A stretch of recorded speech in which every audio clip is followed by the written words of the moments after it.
My grandpa always had weird stories. He grew up in a region of Europe during the war, and he said everything still seemed old and modernization was slow to come. Before you ask, Grandpa hadn't fought in the Second Great War. A lot of kids in Grandpa's village had gone to hide in Switzerland or other neighboring places to avoid being conscripted. They didn't want any part of the fervor that was going on in the major cities, and so my grandpa had gone to live with some cousins until the war was over. That would turn out to be a lot longer than he thought, and Grandpa would end up living in Switzerland until he and Grandma came to America. Switzerland was a beautiful place, and I ended up working on a farm owned by one of my cousins. He was a dairy farmer, but he also kept sheep and goats and even had a small business making his own bread. That was where I learned to bake, and I owe him my success today. Grandpa said that his cousin had a small setup in a shed by the mill. His cousin grew wheat as well and milled it into flour so that he could make it into bread. My grandfather loved the process and would often go out at odd hours to check the mill and make sure that the grain didn't overflow. On the night in question, that's what he was doing at the mill house at sometime around midnight. What he found was not grain spilling on the floor, but something stranger than even he had expected. We were processing a large amount of flour because my cousin wanted to sell some of it to another miller so he could buy equipment to work the fields. I was asked to check the mill every couple of hours to make sure that the catch hadn't overflowed. This was no huge operation like they are today, and the millstone was a slow and ponderous thing as it went about its work. It was dependent on the wind, since they ran it through an old windmill, and about once every hour or so, you would need to take the catch and pour it into a bag and set a new catch down to continue the process.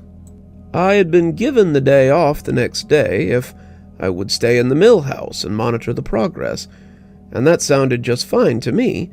I didn't get days off often, and I had wanted to go into the little town and spend some time at the shops, something I rarely got to do. I was around 14 when this happened, and any excuse to get a day of leisure was always an unexpected treat. I'd been talking to a girl about my age who would eventually become your grandmother, and the thought of having a whole day to spend with her seemed like a treat indeed.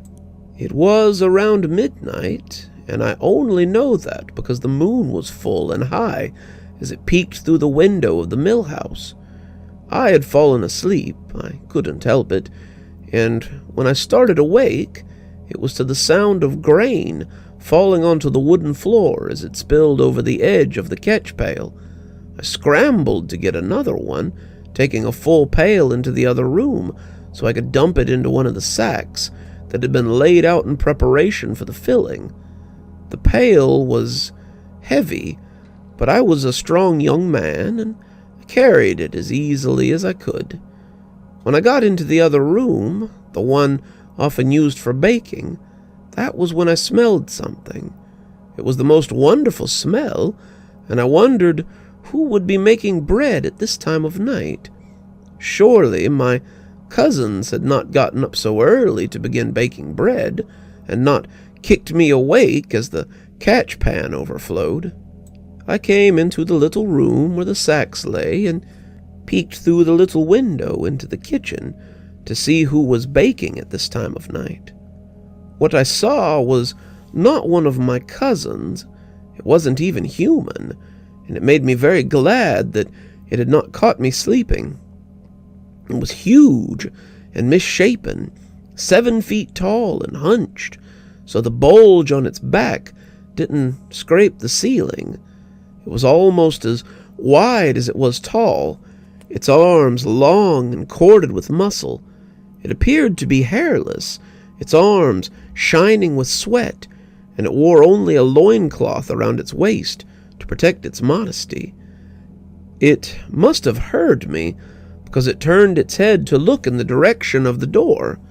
I moved quicker, putting my back against the doorframe, as I prayed that it hadn't noticed me. I stood there, panting like a scared rabbit, and when it spoke, it took me by surprise. Its voice was refined and strangely comforting, but there was a note of fear there as well. I don't think it was afraid of me. I think it was afraid of the consequences of its own presence, more than anything. "Whoever you are, stay right there. I will be done in a moment, and I have stolen no grain and no material from you and yours. I ask only to use your oven so that I might cook my bread, nothing more and nothing less. I have brought the wood for the fire, I've brought the ingredients for my bread, and I need only to use your facility to cook it. I will be gone before the clock strikes 1, and you have my apologies for waking you." I started to glance back around the corner, hoping I had made a mistake, but he must have guessed what I would do. I would ask, "Please, that you not look at me." "Why not?" I asked, as I put my back against the doorpost again. "Because you will die if you do." "Are you threatening me on my family's land?" I asked, a little more indignantly than I felt. "I make no threats. I speak only the truth. This is the way it is. Birds fly, fish swim, and those who look upon my face die." I stood there for a moment, not sure what to make of that. I knew all sorts of stories about creatures that would kill people, many for only the smallest of slights, but I'd never heard about one who warned you that its very visage would end your life. As I hunkered there, I became less afraid and more curious, finally deciding to ask the creature more about itself. "Excuse me, sir." The creature grunted in response, and I suppose that meant I could go on. "Why would the sight of you end someone's life?" There was silence for a count of 5 before he finally spoke. "Because I am so ugly. My hideousness is such that any who look upon me are stricken dead by the sight of my face." "Come now," I said, beginning to believe this was a jest. "No one is that ugly." "I am," the creature said. "If you are, then why warn me?" "Because I do not wish to kill you," the creature said in a matter-of-fact way. "I do not wish to kill anyone. I simply wish to bake my bread and go about my life." "Why is it that you do not wish to kill people?" I asked, not sure why I persisted, but interested now more than anything. I have heard many stories about vicious beasts that kill and devour people, but very few about creatures who bake bread and warn them. There was silence again, and I could almost hear the bread crisping in the oven. "I do not know," the creature finally said. "I have never abided the taste of flesh. None of my kind have. We wish only to live in peace. Because of our terrible appearance, we are often hunted by your kind. And because of our gentle nature, we are often hunted by our own kind. I do not know why we exist, only that we do, and that I would rather not be responsible for ending your life."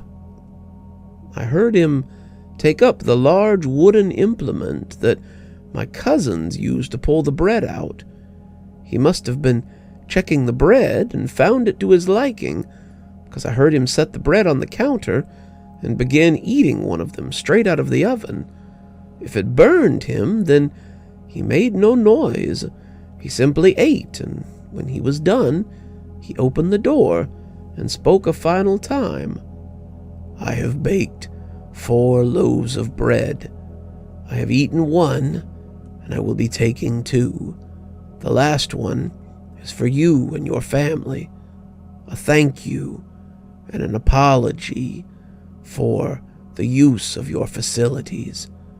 Thank you for staying hidden and not adding a sin to my conscience." Then he left as quickly as he'd come, and after standing there with my back to the wall for quite some time, I went around the corner to find a loaf of perfectly baked bread on the counter.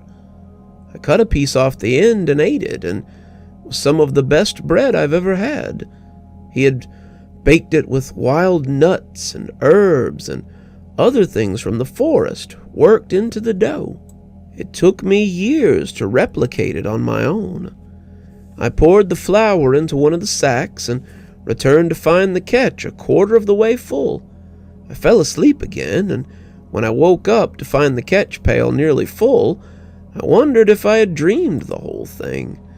The presence of the bread seemed to be the only evidence that it had happened at all, and when I told my cousins about it the next day, their eyes got as large as the moon had the night before. "You spoke to the miller's monster." "I suppose," I told him, though I did not know that was his name. "Do they not have mills in Germany, cousin?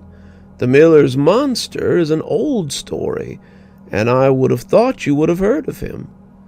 As we loaded sacks of flour into the storage area, my cousin told me of the urisk, which is what they call the miller's monster. The legends claim that it breaks into millers' storehouses and makes bread in their ovens. The legends also claim that it could kill people with a stare, and that it grinds their bones to powder to make bread. There was also the usual nonsense about eating people, but I told my cousin what it had told me, and showed it the bread that it had left behind. I offered him some, but he refused to eat it.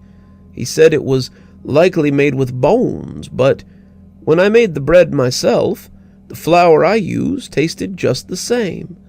I worked at the mill for another decade, your grandmother and I living on the farm until we left for America. I never saw the miller's monster again, but one of my cousins did, and it cost him his life. When I was 18, we were called to the mill house one morning at first light.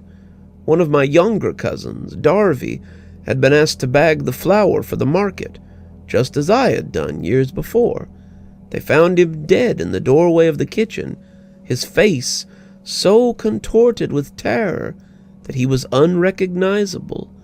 The doctors said his heart had stopped, though he was just a country doctor and his methods were far from scientific.